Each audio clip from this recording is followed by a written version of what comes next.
Bismillahirrahmanirrahim. Assalamualaikum warahmatullahi wabarakatuh.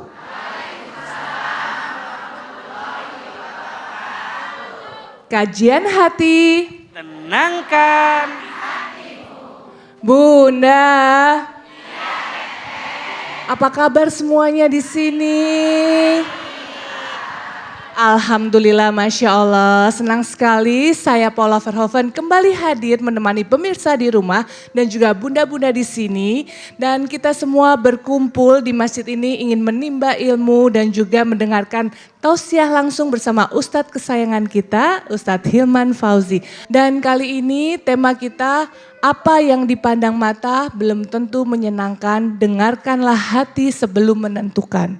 Kita langsung aja yuk, Ustadz kami persilahkan. Bismillahirrahmanirrahim. Assalamualaikum warahmatullahi wabarakatuh.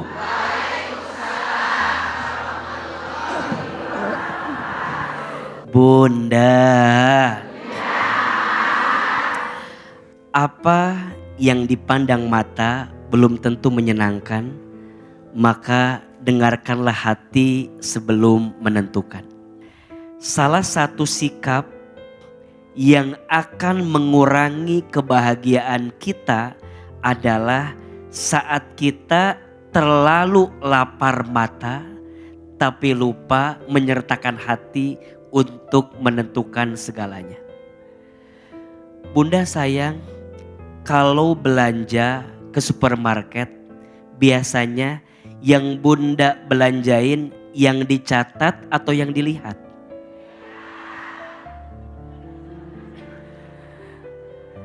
Kadang tidak sedikit di rumah mah yang dibayangkan teh mau beli A, tapi sampai ke tempat itu yang B diskon, yang C diskon, dibeli tidak? Padahal butuhnya A tapi yang dibeli B dan C. Ada yang begitu? Di sini ada orangnya. Mana orangnya itu di sini? Maka hati-hati bunda sayang pemirsa Trans TV. Hati-hati dengan lapar mata tapi lupa menyertakan hati kita. Kita sibuk mengejar keinginan tapi lupa memenuhi kebutuhan. Kita sibuk mengejar gengsi tapi lupa mengejar esensi. Kita sibuk mengejar FOMO, ikut-ikutan sama orang, tapi lupa mana yang paling membahagiakan dan paling menenangkan. Betul? Maka nanti belajar ya untuk mengendalikan hati dengan cara memastikan bahwa yang kita beli itu bermanfaat dan itu penting untuk kita. Maka dalam hidup bunda sayang, jangan suka membandingkan dengan orang lain. Karena yang bahagia di orang belum tentu bahagia di kita. Setuju? Misal mohon maaf ya. Bunda biasanya sesuatu itu lebih indah setelah kita miliki atau sebelum kita miliki? Bunda jalan-jalan ke mall, ada tas bagus, pengen gak? Izin Allah kebeli tasnya. Kira-kira tas itu lebih indah setelah kebeli apa sebelum kebeli? Waktu sebelum kebeli mah pengen banget. Pas udah mah biasa aja. Betul? Jangan-jangan juga sama dengan rumah tangga kita. Suami bunda dengan AA sama atau beda? Lebih cakep suami bunda atau AA? Yang bilang lebih cakep AA istighfar ya. Karena suami bunda dengan AA pasti lebih cakep suami bunda. Kenapa? Karena yang mau sama bunda hanya suami bunda. Betul tidak? Nah dalam hidup kadang-kadang begitu.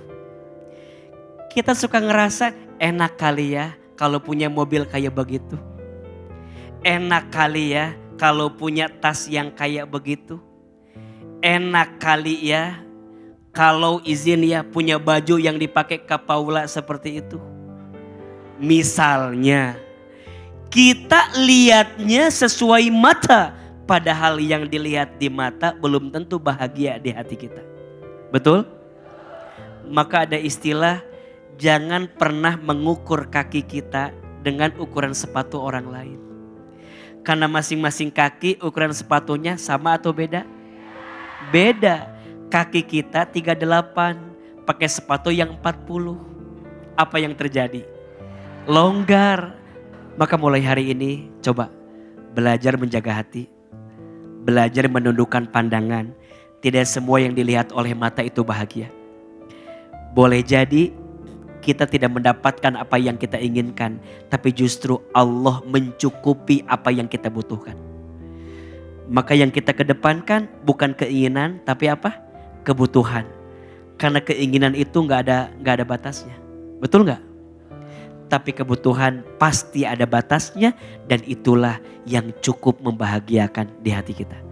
Belajar lebih tenang, belajar lebih lembut, belajar lebih lapang. Kadang hati harus dijaga untuk tidak harus lapar mata dengan apa yang kita inginkan. Yang penting Allah pasti cukupkan dan Allah pasti penuhi apa yang kita butuhkan.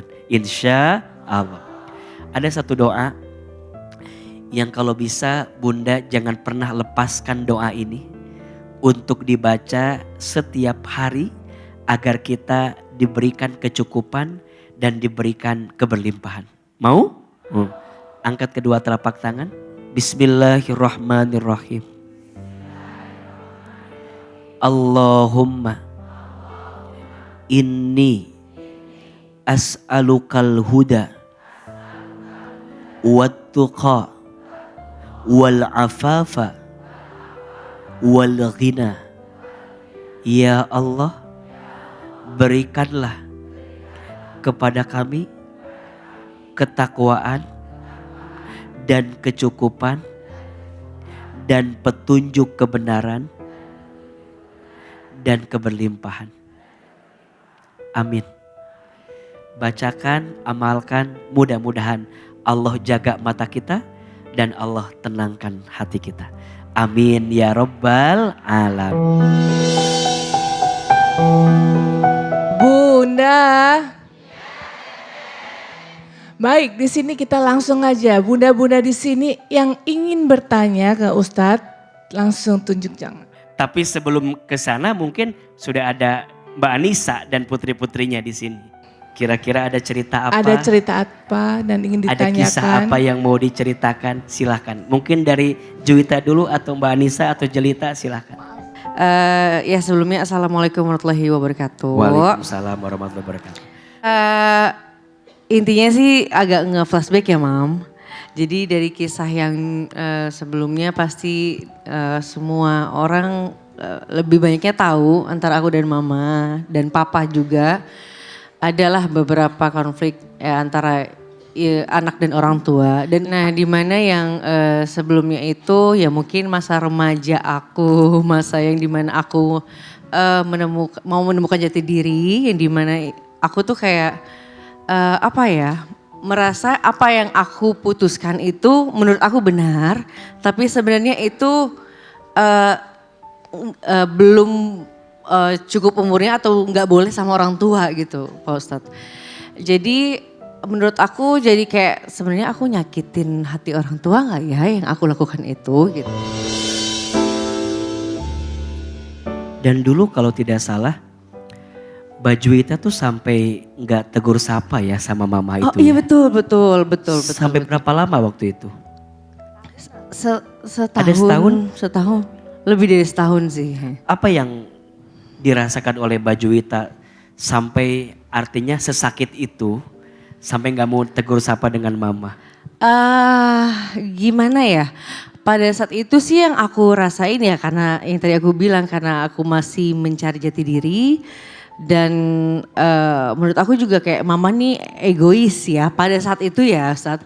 Karena kan aku kayak besarnya aku tuh sama papa sebenarnya. Jadi di mana aku udah gede, masa mama ngatur-ngatur aku gitu. Dengan mama nggak bolehnya aku pacaran gitu. Kemana-mana diintilin sama mama kayak gitu. Jadi kayak membuat aku tuh kayak aduh mama aku nih udah gede. Jadi akhirnya waktu pada saat aku nikah sama suami aku yang sekarang pun itu tanpa mama. Jadi aku cuman sama papa aja yang dimana kan memang wali nikah aku gitu. Tapi Mbak Juwita ngerasa berdosa gak sih punya sikap seperti itu sama mama? Pada saat itu sih enggak. Karena aku pun bingung Pak Ustadz karena mama sama keluarganya berbondong-bondong memojokkan aku. Sementara aku kan kayak aku udah kerja dari kecil sendiri, aku nggak ngerepotin kalian loh gitu. Pada saat itu aku mikirnya kayak gitu, kenapa sih kalian jadi kayak gini gitu. Jadi rengganglah aku sama mama. Apa yang Mbak Anissa rasakan Pada saat waktu itu? Gini, sebenarnya ibu mana yang tidak menginginkan anaknya lebih baik, betul. Kalau inget flashback dulu saya jujur pernah sakit hati karena saya dilawan sama anak yang saya lahirkan.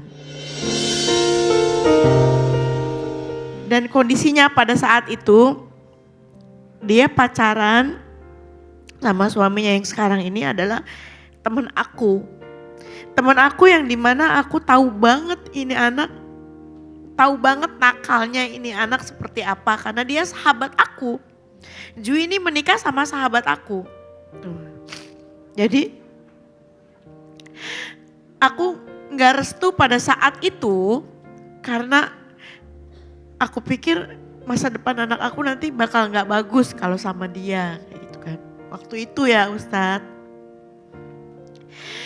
Terus aku tersiksa Ustadz selama bertahun-tahun itu. Setahun lebih itu aku menahan rasa kangen, rasa rindu gitu sama anak. Tapi aku egois. Sebagai seorang ibu ada sisi egois di mana aku ibu loh, aku orang tua loh.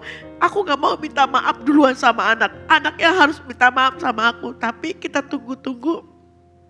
Aku tunggu-tunggu anak aku gak datang-datang.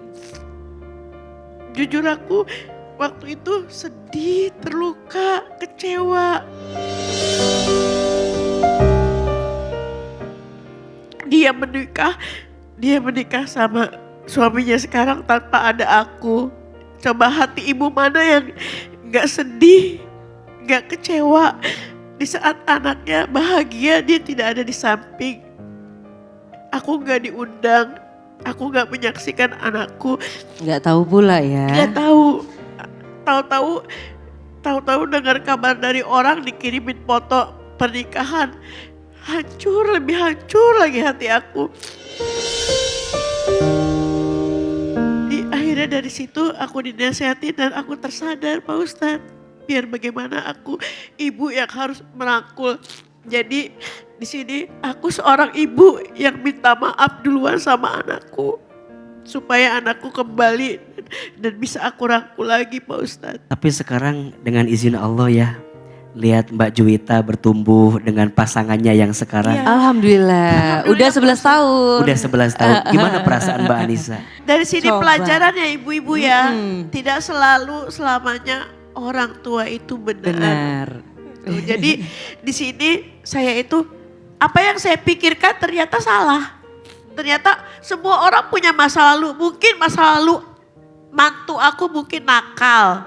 Tapi setelah sama Jui dia tuh 180 derajat berubah banget. Apa yang ingin Mama sampaikan sama anak-anak Mama, Juwita dan Jelita? Iya, di sini saya sebagai orang tua tuh sebenarnya nggak pilih kasih ya Pak Ustadz.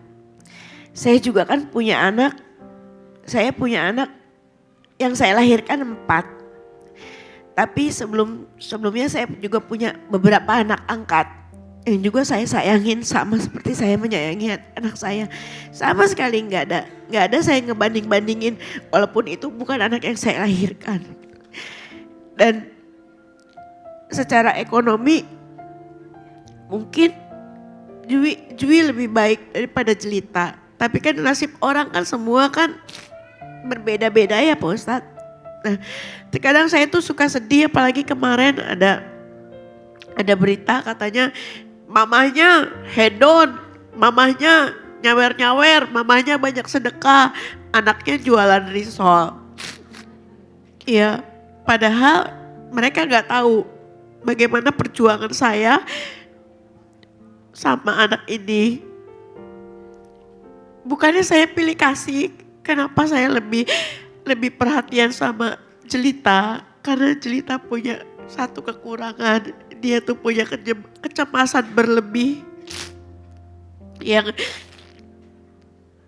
kalau aku pergi nangis-nangis nih ibu, nangis-nangis. Kalau aku pulang kerja ditangisin sampai aku gak bisa kerja karena aku kepikiran terus dia di rumah. Memang harus saya kasih perhatian berlebih. Sampai dibilang saya gak perhatiin dia. Alhamdulillah, maaf bukan saya sombong. Sampai saat ini anak-anak saya udah gak ngontrak-ngontrak lagi.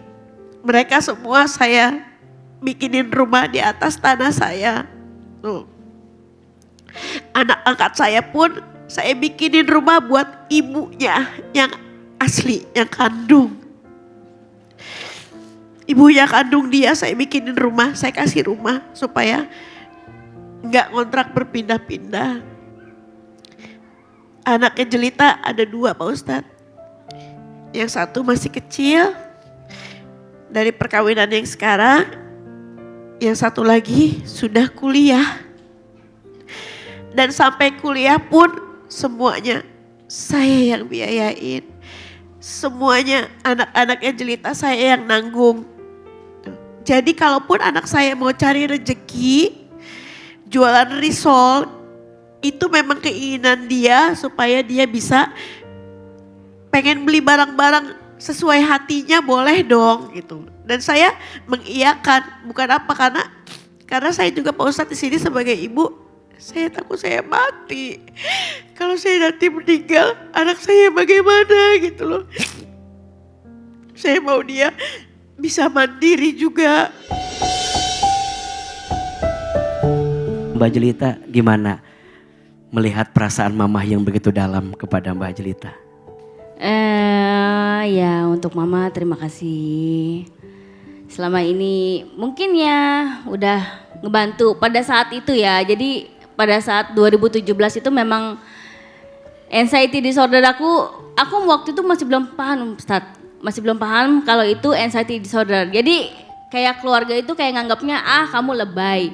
Cuman sakit begini aja masa gak bisa dilawan. Tapi dalam hati kan kalian gak tahu aku yang ngerasain gitu loh. Sampai bilang Mama waktu itu bilang Ustadz. Aduh iya, Pak Ustadz. lucu Sampai saya bawa ke Pak sampai dibawa Ustadz. ke Di Rukiah. segala Di macam. Rukiah. Di Rukiah supaya Rukiah. kayaknya anak saya di nih. Gitu Pak Ustadz, benar Pak Ustadz. Baik. Jadi kalau Mbak Jelita merasakan sekali bagaimana Mama juga begitu sayang ya. Iya, sayang sudah pasti namanya anak, sayang sama ibunya sayang sama anaknya, kayak gitu. Baik. Baik, dan tapi mungkin kalau ada tipsnya nih, kan tinggal jauh ya, apalagi seorang ibu, tinggal jauh dengan anak-anaknya, apalagi ini putri-putrinya. Itu kan sangat gak mudah ya, dengan adanya perpisahan dan juga memang harus bekerja. Itu bagaimana Mbak Anissa melewati hari-harinya tanpa anak ya kan, semoga bisa menjadi inspirasi bunda-bunda di luar sana dan juga saya di sini gitu kan. Itu kira-kira gimana Mbak Anissa berjuang sampai puluhan tahun seperti ini gitu? Awalnya memang sangat menyiksa ya, sangat menyiksa. Tapi di sini saya berpikir emang saya harus berjuang itu buat mereka juga. Gitu. Saya harus bekerja untuk mereka juga. Kenapa mereka bilang papahnya lebih banyak waktu?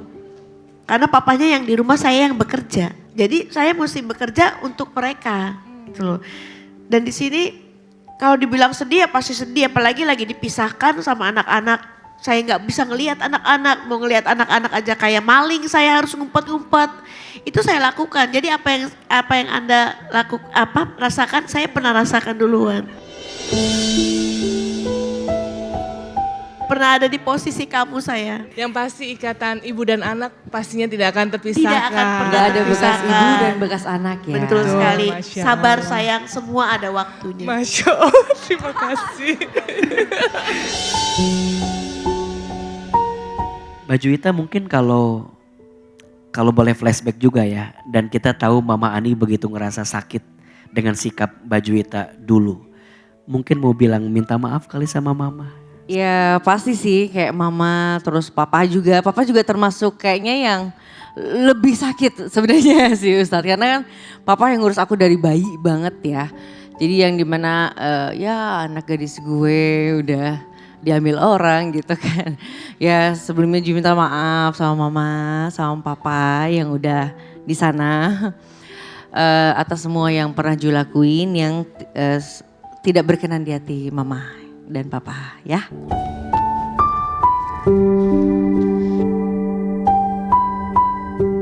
Iya, aku mungkin, aduh nggak bisa sebenarnya sih kalau kayak gini ya. Mau minta maaf sebelumnya. Mungkin di seusiaku belum bisa ngebahagiain mama. Ya mungkin ya karena itu, karena ada hal yang membuat aku nggak bisa mungkin lebih dari juta. Ya berkat mama, terima kasih yang udah mungkin bikin Jelly juga survive sampai saat ini.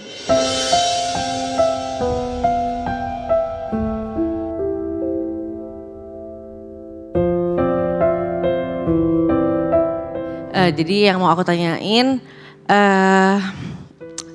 apa sih Ustadz yang harus dilakuin supaya aku kayak bisa menebus perbuatan-perbuatan itu yang tidak enak di hati orang tua aku gitu Ustadz. Bunda, ada dua hal yang ingin Ahilman sampaikan. Satu, tidak akan pernah ada yang berganti antara ibu dengan anaknya. Mungkin mohon maaf jika ada istilah mantan istri mungkin ada, mantan suami juga ada, tapi mantan anak tidak akan pernah ada, dan mantan ayah ibu juga tidak akan pernah ada. Dan percayalah, di balik kebaikan orang tua juga bersamanya ada rezeki anak-anaknya. Maka pesan yang pertama untuk setiap anak, jangan pernah menyakiti hati orang tua. Satu kali saja kita menyakiti hati orang tua, maka di saat yang bersamaan akan banyak kekecewaan yang kita dapatkan. Dan hari ini kita beruntung Mbak Juwita, Mbak Jelita bilang minta maaf sama ibu. Itu tuh menurut AA ya, itu tuh sesuatu yang sangat sulit kita dapatkan hari ini.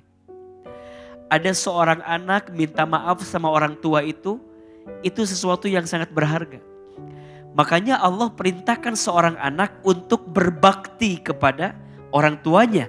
Wa qadha rabbuka alla ta'budu illa iyyahu wa bil walidaini ihsana. Dan Allah memerintahkan kepada kamu sekalian untuk beribadah kepada Allah dan berbuat baik kepada orang tua. Maka catat ini rumusnya.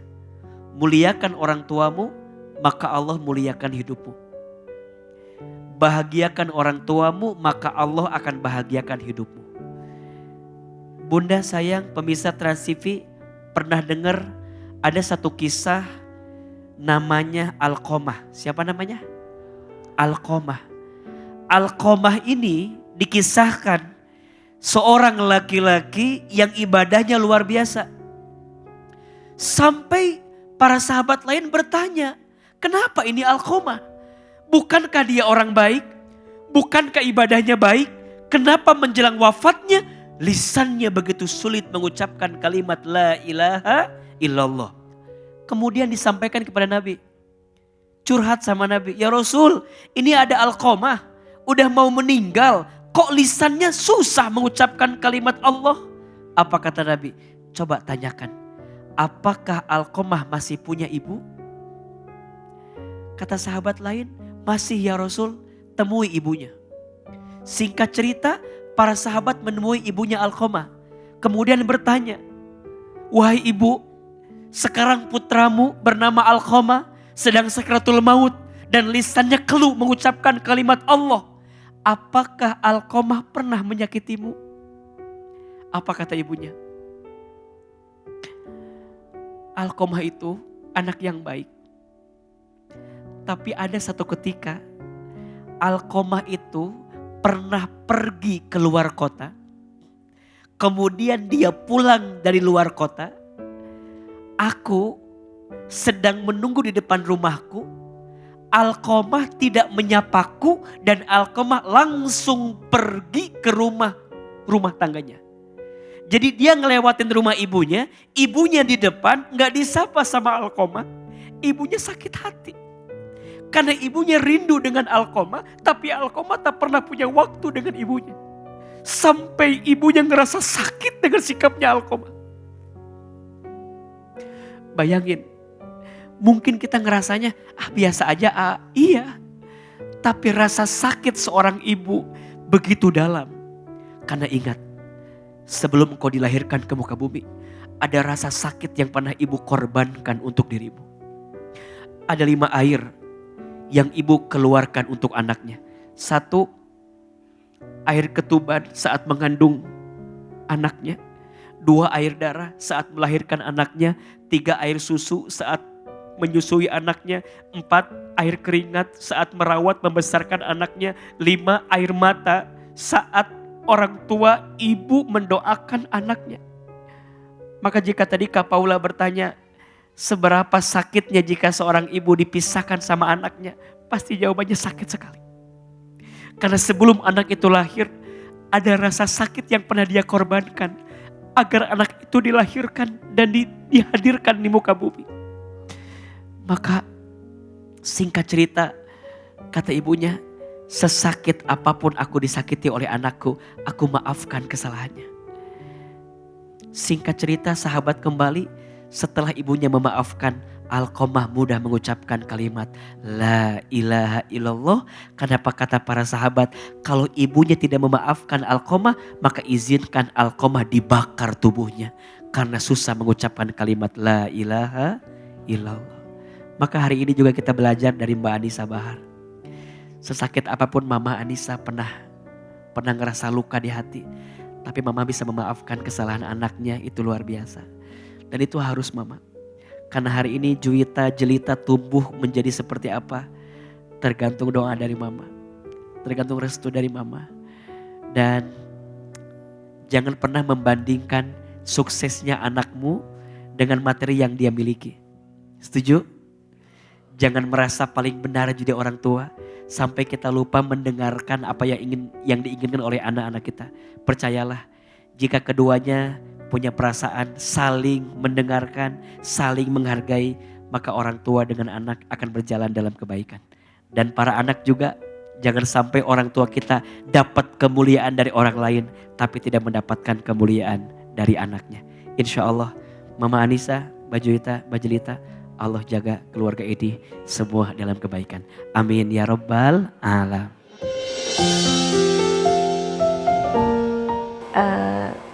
Saya harus menurunkan ego saya karena rasa sayang saya yang lebih besar daripada ego saya.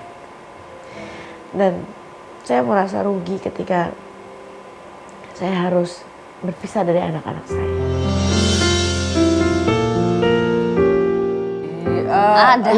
Luka gimana ya? Bukan lebih ke luka sih, mungkin lebih ke rasa kecewa. Kecewa karena kurangnya perhatian seorang ibu terhadap anaknya seperti itu. Jadi nggak ada sosoknya ya? Iya, kalau kamu mungkin nggak ada sosok ya waktu kecil Nggak ya. ada sosok, tapi padahal sih aku ada ibu tiri sih, tapi tetap kayak nggak ada sosok ibu asli di samping aku. Iya. Kalau aku kan SMP ikut mama, tapi ya tetap aja ngerasanya kayak kesepian seperti itu. Ya pasti seneng lah ya.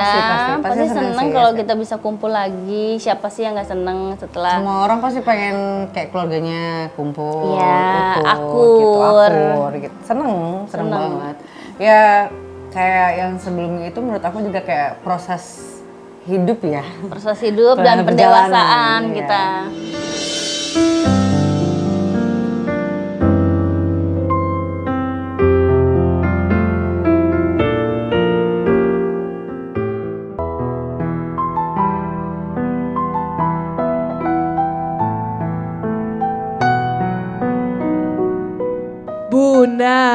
Iya Teteh. Baik, ada yang mau bertanya lagi? Yuk, lanjut, boleh. Silahkan. Oke, Mbak yang depan. Assalamualaikum warahmatullahi wabarakatuh. Waalaikumsalam warahmatullahi wabarakatuh. Perkenalkan, nama saya Nabila Carissa, usia 23 tahun. Sejak kecil mungkin keluarga saya banyak mengalami ujian Ustadz. Pada saat saya SD, orang tua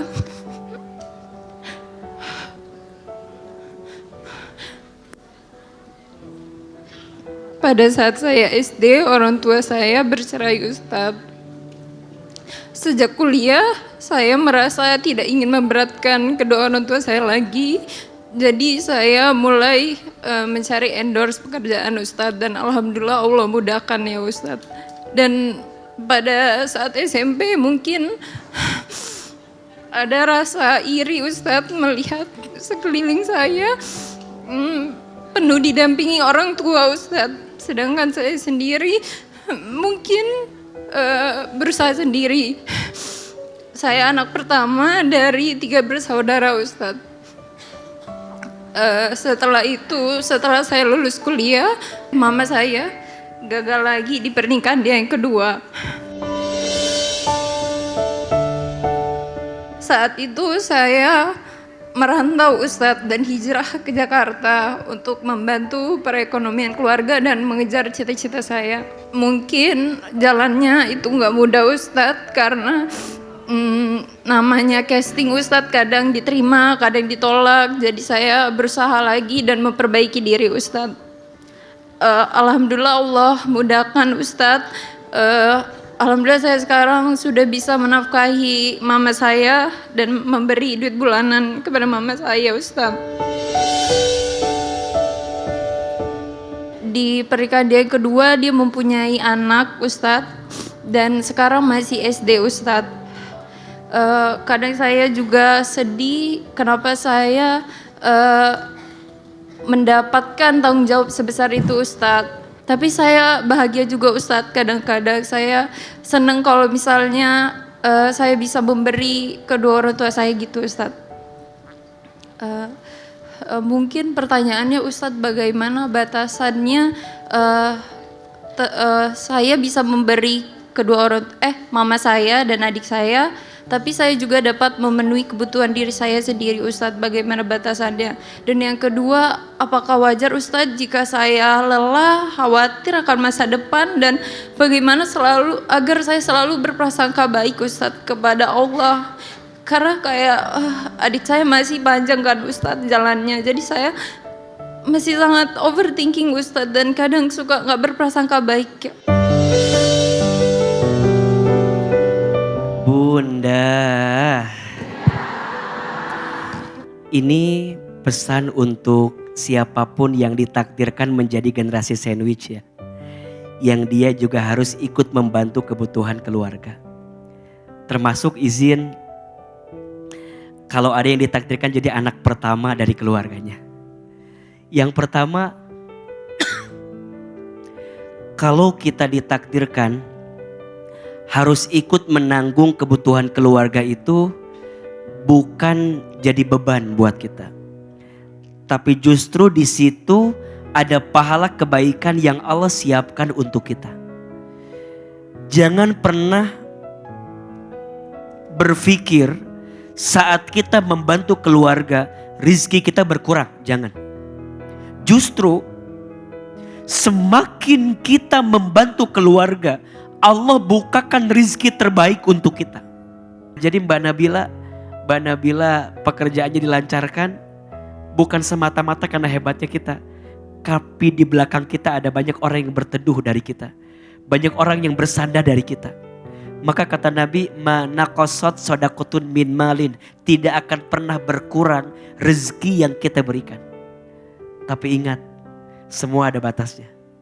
Maka nanti yang pertama memberi semampunya. Jangan memaksakan. Karena kan gak sedikit ya di antara kita karena ingin disebut bantu keluarga, ujungnya memaksakan. Ada gak? Pinjam sana sini, ngorbanin sana sini. Ingat ya, ngebantu boleh, ngorbanin diri jangan. Ngebantu boleh, nyusahin diri jangan. Ngebantu boleh, memaksakan diri jangan. Maka yang suka dibantu juga jangan keterlaluan. Yang jadi salah karena mentang-mentang udah dibantu, setiap ada apa-apa mintanya dibantu. Ingat ya, meminta itu boleh, tapi meminta-minta jangan. Ulangi ini, bagus kalimatnya. Meminta itu boleh, tapi meminta-minta jangan. Berapa banyak, izin ya, saudara kita mungkin gak mau ngasih sama kita. Bukan gak mau ngasih, tapi khawatirnya jadi kebiasaan. Yang tidak membentuk dia menjadi pribadi yang makin berdaya. Betul gak? Maka ada istilah, jangan kasih ikannya, tapi kasih apanya? Kasih pancingnya agar dia bisa belajar. Karena hati-hati, kadang ya, orang itu punya sifat meminta-minta karena dibiasakan meminta-minta. Makanya Bunda izin ya, ini kebiasaan nih.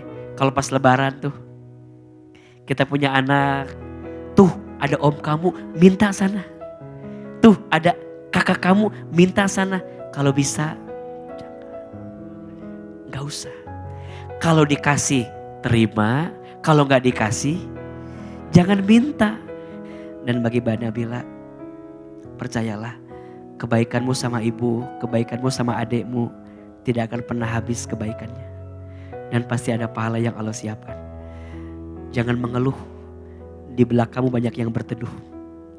Jangan gusar, di belakangmu banyak yang bersandar. Lewati aja, karena kalau bukan untuk keluarga kita, untuk siapa lagi, betul gak? Tapi kamu juga harus sayangi diri kamu sendiri. Boleh self reward, beli apa yang kamu mau, bahagiakan diri sendiri, betul gak? Kadang kita sibuk membahagiakan orang lain tapi lupa membahagiakan diri kita sendiri. Iya, jadi belajar untuk lebih tenang melewatinya dan usahakan yang terbaik. Tapi jangan pernah memaksakan sesuatu yang di luar kemampuan kita. Salam buat mama, salam buat adik. Insya Allah Allah mudahkan rezeki dan karir kamu. Amin ya rabbal alamin.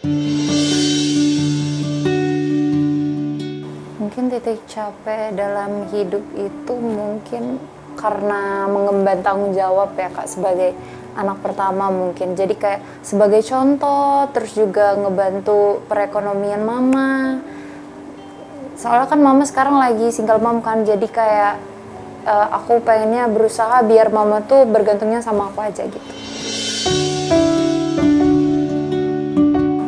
Jujur setelah ngasih tuh emang bahagia banget Kak, kayak ada rasa bangga ya berbakti sama orang tua. Jadi kayak seenggaknya walaupun nggak membalas semuanya pas aku dari kecil diurus mereka, itu tuh nggak terbalaskan lah ya Kak. Tapi untuk ngasih bulanan tuh mungkin ada suatu kebanggaan. Jadi kayak kerja aku dikasih ke orang tua, kayak apa ya, capeknya tuh terbayarkan gitu. Orang tua aku tuh selalu gini, kalau aku kasih pasti dia selalu bilang kayak alhamdulillah semoga anak mama beruntung, berkah gitu-gitu. Jadi kayak aku semangat untuk mencari rezeki gitu.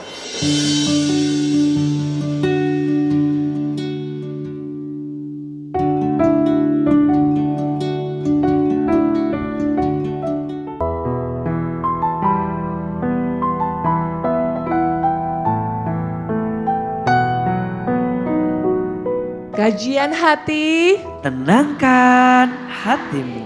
Bunda. Masih semangat kan? Iya, karena di sini juga ada bintang tamu yang bisa bertanya langsung pada Ustadz. Assalamualaikum Pak Ustadz. Waalaikumsalam warahmatullahi wabarakatuh. Assalamualaikum semuanya. Nama saya Putih Nur, saya ibu rumah tangga, saya pemain sinetron juga. Dan sitkom Suami-Suami Takut Istri yang udah lama banget ya. Saya itu ada rasa kesel, marah, kok seperti ini. Tapi bukan sama manusia, sama Allah Pak Ustadz. Jadi sebelumnya saya merasa karir saya bagus, tapi saya jauh dari Allah. Terus begitu saya dekat dengan Allah, saya minta agar saya disegerakan untuk menikah karena umur saya juga udah mulai kepala 3. Saya dekat dengan Allah, saya mengenal Allah. Tapi Allah kenapa ngasih saya penyakit, Pak Ustadz? Saya dikasih penyakit kista pada saat itu. Terus saya berpikir, kok pada saat karir saya bagus, saya ingin berumah tangga, kok saya dikasih penyakit kista gitu kan. Jadi ikhtiar saya tuh lebih ke dokter. Beberapa dokter saya tanya, jadi nggak beberapa ustadz saya tanya saya mesti gimana, tapi beberapa dokter saya tanya. Sampai akhirnya ada yang mengatakan kalau kista itu bisa sembuh tanpa operasi asalkan saya hamil. Dan sama dengan doa saya pada Allah kalau saya ingin segera menikah. Dan alhamdulillah doa saya pun diijabah. Nah, setelah saya diijabah, terus saya merasa ini nih calon suami saya yang baik, karena sholatnya juga rajin biar jadi imamnya saya, walaupun sayanya juga kalau disuruh sholat, Umi sholat gitu kan, Abi aja duluan gitu. Jadi ada seperti itu. Akhirnya suami saya pun nggak pernah nyuruh, jadi saya sendiri bangun. Alhamdulillah sekarang juga jam 3 udah dibangunin sama Allah gitu kan. Cuma pada saat itu ada rasa dimana kok udah beberapa tahun saya belum juga hamil, Pak Ustadz. Apa itu karena kista gitu kan. Dan saya pun sudah mulai, begitu punya suami saya juga sudah melalaikan tugas saya. Saya sudah tidak pernah sholat lagi, mungkin sholat di maghrib aja, begitu suami pulang ya sholat atau subuh gitu. Jadi saya jauh dari Allah dan mengejar karir lagi. Jadi seperti itu. Apakah takdir saya itu jauh dari Allah atau gimana, Pak Ustadz? Dosakah saya gitu kan? Dan akhirnya alhamdulillah saya ikhlas. Dari saya lihat-lihat YouTube, saya ikhlas. Oke, saya izinkan kamu menikah lagi. Karena dia anak satu-satunya laki-laki yang harus punya penerus. Nah, tapi suami saya bilang apa sih, enggak, dia enggak minta itu, dia minta akunya aja yang soleh gitu. Setelah ikhlas kita semuanya, alhamdulillah, nggak tahu gimana, saya ngerasain lagi ada sesuatu di tubuh saya. Saya pikir saya terkena cancer, karena ada keluar flek, udah gitu ada yang membengkak gitu. Pas di USG, alhamdulillah Pak Ustadz, ternyata kandungan saya udah 3-4 bulan. Jadi aku pengen nanya, apakah aku harus kayak gimana Pak Ustadz di saat aku jauh dari Allah? Aku kayak menentang Allah, kok kayaknya Allah ngasih kayak kebebasan, ya itu yang kamu mau gitu. Sementara aku pengen deket sama Allah Pak Ustadz. Apalagi sekarang saya punya anak perempuan. Untuk suruhnya sholat aja kan harus pakai nada. Saya gak mau anak saya seperti saya, itu aja Pak Ustadz. Bunda, untuk taat kepada Allah itu butuh usaha, betul? Jangan memahami takdir itu dengan cara apa yang kita dapatkan saat ini semata-mata itu karena Allah. Betul, tapi di dalamnya ada usaha atau tidak? Ada. Takdir itu ada 2, ada berapa? 2, 1 ada yang disebut dengan takdir mubrom. 2, takdir mu'allak. Bedanya apa? Perhatikan. Takdir mubrom itu ketentuan Allah yang kejadiannya tidak melibatkan usaha manusia. Contoh, Bunda sayang pemirsa Trans TV, kita gak bisa milih orang tua kita siapa. Betul? Kita gak bisa milih lahirnya di mana. Kita pun juga gak bisa milih matinya dalam keadaan apa. Gak bisa. Itu namanya takdir mubrom. Ketentuannya terjadi hak prerogatif siapa? Allah. Tapi ada yang kedua. Namanya takdir mu'allaq. Yang setiap ketentuan Allah yang kejadiannya melibatkan usaha manusia. Contoh, jodoh itu datang sendiri atau diusahakan? Oke. Pekerjaan kita datang sendiri atau diusahakan? Innallaha la yughayyiru ma biqaumin hatta yughayyiru ma bi anfusihim. Sesungguhnya Allah tidak akan merubah keadaan kita kecuali kita yang mau merubah keadaannya sendiri. Jadi hari ini kalau ada yang dipertanyakan emang apakah takdirnya aku tuh begini, misalnya gitu ya. Apakah takdirnya aku tuh emang udahlah gak bagus aja ibadahnya. Ya udah aku mah emang udah takdirnya begini.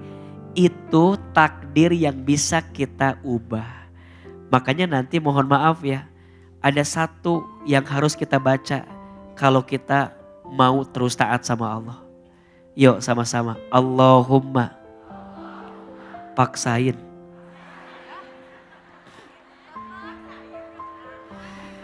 Jadi kuncinya kalau mau taat ya paksain. Betul nggak? Karena godaannya banyak. Apalagi kalau kita mau taat pakai logika nggak masuk. Makanya gini, nahanya kenapa ya? Udah tahajud kok masih susah? Kenapa ya? Aku udah duha kok rizkinya masih nggak lancar? Ada nggak yang begitu? Berarti kalau begitu masih pakai logika, belum pakai hati. Padahal nggak ada urusan. Nggak ada urusan dengan bagusnya tahajud bunda, lantas kemudian bunda jadi orang kaya. Nggak begitu. Tahajud dengan kaya itu dua hal yang berbeda.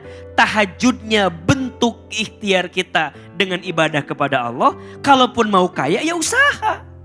Ya kerja. Dan banyak orang tidak paham. Bisa tahajud itu rezeki atau bukan? Bisa duha di pagi hari rezeki atau bukan? Jadi selama ini orang menyangka saya duha biar banyak rezeki. Itu oke-oke aja. Tapi banyak orang yang lupa. Bisa sholat duha saja rezeki. Betul? Dan betul. Kalau kita maksain Allah mudahin. Dan ingat ya. Kalau bunda sudah dimudahkan oleh Allah untuk taat kepada Allah, berarti bunda sedang dicintai oleh Allah. Karena ada orang yang malas ibadah, ada nggak? Ada. Bangunnya sama jam 3 subuh. Ada yang tahajud, ada yang tidur lagi. Ada nggak? Pertanyaannya, kok ada sih orang yang bisa tahajud? Kenapa? Maksain. Betul nggak? Karena dia maksain, Allah mudahin. Makanya siapa yang berjalan di jalan Allah, pasti Allah berikan kemudahan. Hari ini bunda bisa ngaji, siapa yang menggerakkan? Allah. Siapa yang mengusahakan? Kita. Yang menggerakkannya Allah, yang mengusahakannya kita. Setuju nggak? Maka jangan pernah mengatakan takdir Allah itu nggak baik. Karena takdir Allah itu pasti baik. Yang tidak baik hanya POV kita. Melihat apa yang Allah berikan kepada kita selama ini. Mbak Putih, apapun yang terjadi. Ujiannya, nikmatnya, sedihnya, bahagianya. Itu semua dari Allah. Tapi barangkali sebelum itu ada sebab perbuatan kita. Yang mengundang itu datang dalam kehidupan kita. Tutup semua yang sudah terjadi. Dan yakini ke depan ada hikmah yang Allah siapkan untuk Mbak. Insya Allah. Jadi setiap saat atau setiap ada masalah itu pasti menanyakan kok takdir aku kayak gini, sementara takdir orang kok gini gitu. Titik terendahnya itu dimana dari mulai karir, kesehatan, finansial, yang semua duniawi. Tapi di balik itu hikmahnya aku lebih dekat sama Allah. Kadang capek kadang enggak, tapi mungkin saat ini karena kita lagi harus menikmati takdir ini, karena takdir Allah selalu baik, jadi aku berusaha untuk ini capek, tapi aku pasti bisa.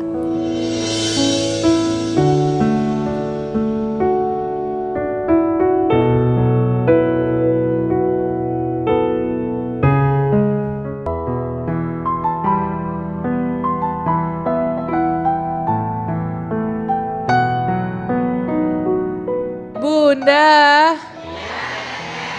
Baik, di sini terakhir penanya. Boleh angkat tangan. Baik, silahkan Ibu. Bismillahirrahmanirrahim. Assalamualaikum warahmatullahi wabarakatuh. Waalaikumsalam warahmatullahi wabarakatuh.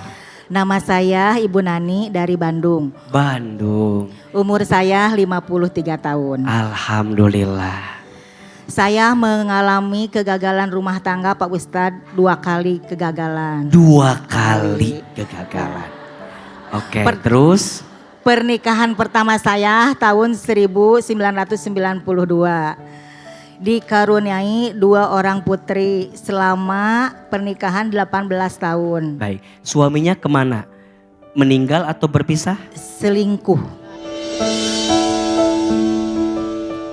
Oke, kan saya nggak nanya itu ya tadi ya. Meninggal atau berpisah? Ibu jawab yang lain, oke ya. Lebih jelas jawabannya. Berpisah, oke. Biar jelas Pak Ustadz. Oke, yang kedua berapa tahun berumah tangga?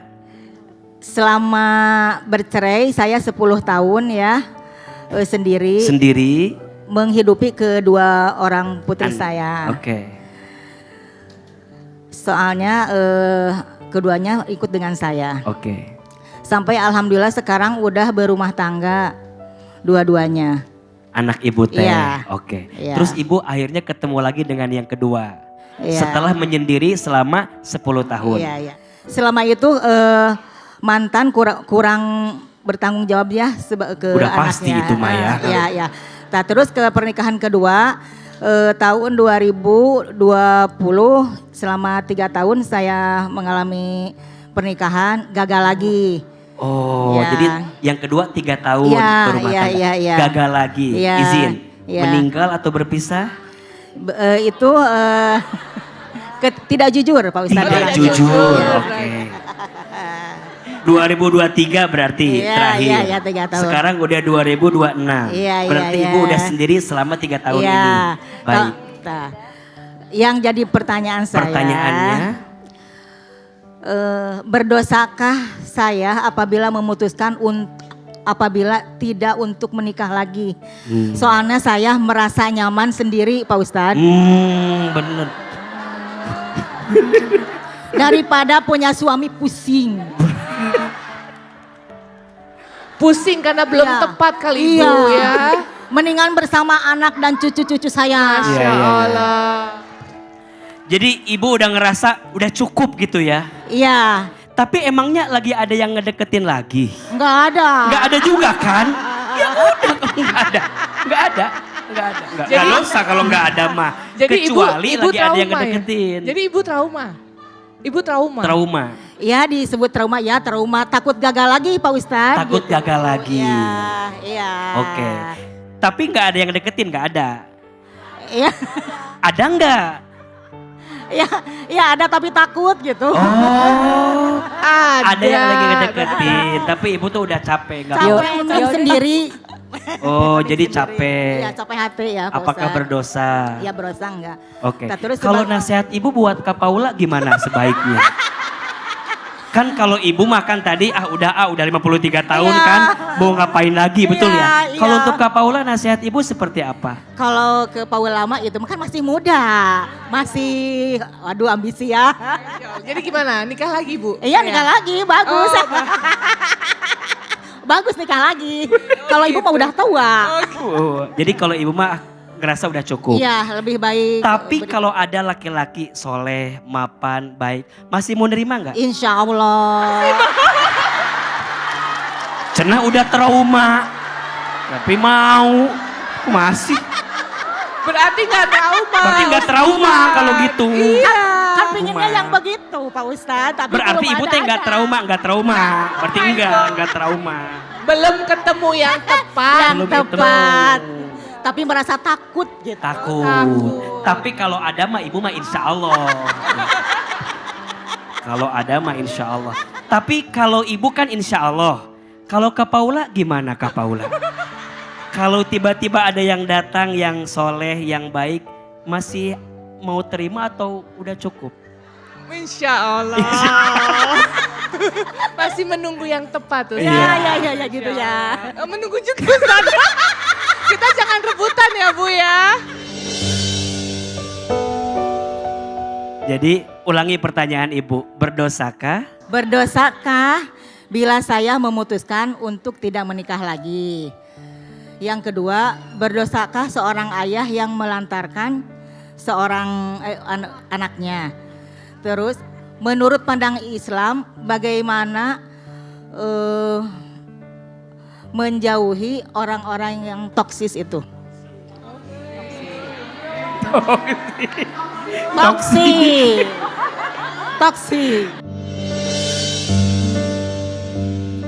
Masya Allah. Bunda. Pertama AA berdosakah saya memilih untuk tidak menikah lagi? Tergantung. Tergantung. Kalau sudah usianya seperti ibu. Terus juga ibu ngerasa trauma dengan masa lalu. Dan gak ada juga yang datang sama ibu. Ya berarti ibu gak berdosa Bu. Karena bagi ibu sudah cukup. Betul nggak? Betul? Dan barangkali bagi ibu bahagianya dengan ibu saat ini. Daripada punya pasangan izin ya, mungkin kita juga kurang bisa maksimal ibadahnya. Iya betul. Betul? Betul. Dengan adanya pasangan juga bikin ibu riut kan? Betul Pak Ustadz. Bikin ibu pusing kan? Betul. Lebih baik ibu sendiri. Betul. Pak Betul? Ustadz. Betul. Dan yang paling penting mah nggak ada yang datang sama ibu. Jadi ibu nggak usah pusing dengan hal itu. Yang nggak boleh mah gini, ada orang baik datang. Ibu juga masih sanggup dan mampu ibadah dengan baik. Ibu juga ngerasa kalau ada yang mendampingi bisa ada yang bimbing dengan baik. Terus ibu tolak, itu yang nggak boleh. Makanya hati-hati menolak orang yang baik. Cuman ibu nanya, tapi kan nggak tahu. Sekarang banyak orang yang awalnya kelihatan baik, Betul. tapi udah nikah teh beda. Betul. Iya Betul, kan? Iya betul. Apalagi Pertamanya banyak coba. yang gitu kelihatan mah di sosmed bagus. Ari aslinya berarti gimana? Jangan beli kucing dalam. Kenapa karung sih? Kan ada plastik gitu loh. Ada kresek gitu. Jadi apa pesan yang mau saya sampaikan? Ibu tidak berdosa.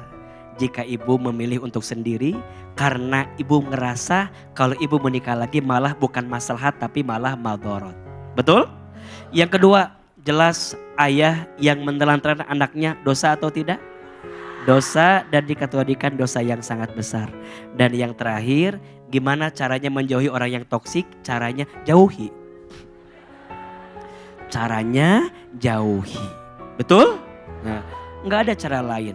Jaga jarak, jauhi, dan sibukkan dengan teman-teman baik. Ibu harus punya circle yang baik. Karena circle yang baik itu mengantarkan kebaikan untuk kita. Lepaskan yang toksik, siapkan ruang buat yang asik. Iya. Mudah-mudahan ibu ketemu lagi dengan yang insya Allah tadi ya. Kalau nggak ada mah nggak usah ibu ya. Belajar sendiri. Kak Paula juga sama Kak Paula. Semoga bisa lebih kuat melewati apapun ke depan. Semoga ketemu dengan yang lebih soleh, yang lebih baik, lembut hatinya, cakep wajahnya, banyak duitnya. Kok paling kenceng aminnya pada bab itu? Ya sudahlah kalau begitu ya. Amin ya rabbal alamin. Jangan suka lapar mata sampai kita lupa menghadirkan hati untuk menentukan apa yang terbaik untuk diri kita. Belajar lebih tenang, belajar lebih lapang. Tidak semua yang kita inginkan harus kita penuhi, betul? Tapi kejarlah kebutuhan, bukan keinginan. Karena keinginan tak ada batasnya, sedangkan kebutuhan pasti ada batasnya.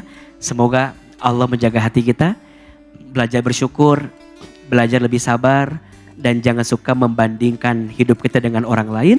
Insya Allah bahagia akan kita dapatkan. Auzubillahi minasyaitonirrajim. Bismillahirrahmanirrahim. Alhamdulillahirabbil alamin.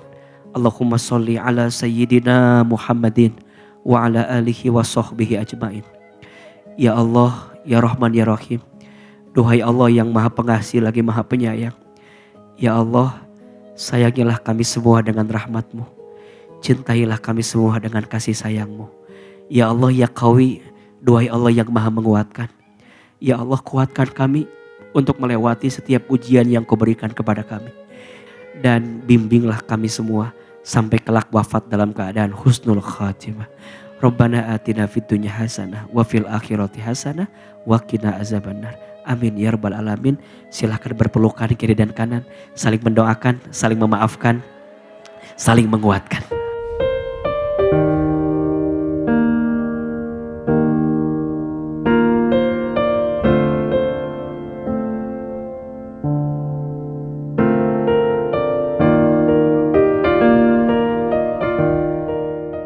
Alhamdulillah, Masya Allah, terima kasih Ustadz buat doanya. Terima kasih juga buat Mbak Anissa dan juga Jelita dan Juwita untuk sharingnya. Sesungguhnya bukanlah mata itu yang buta, tetapi yang buta ialah hati di dalam dada. Quran Surah Al-Hajj ayat 46. Saya Paula Verhoeven undur diri. Assalamualaikum warahmatullahi wabarakatuh. Waalaikumsalam warahmatullahi wabarakatuh.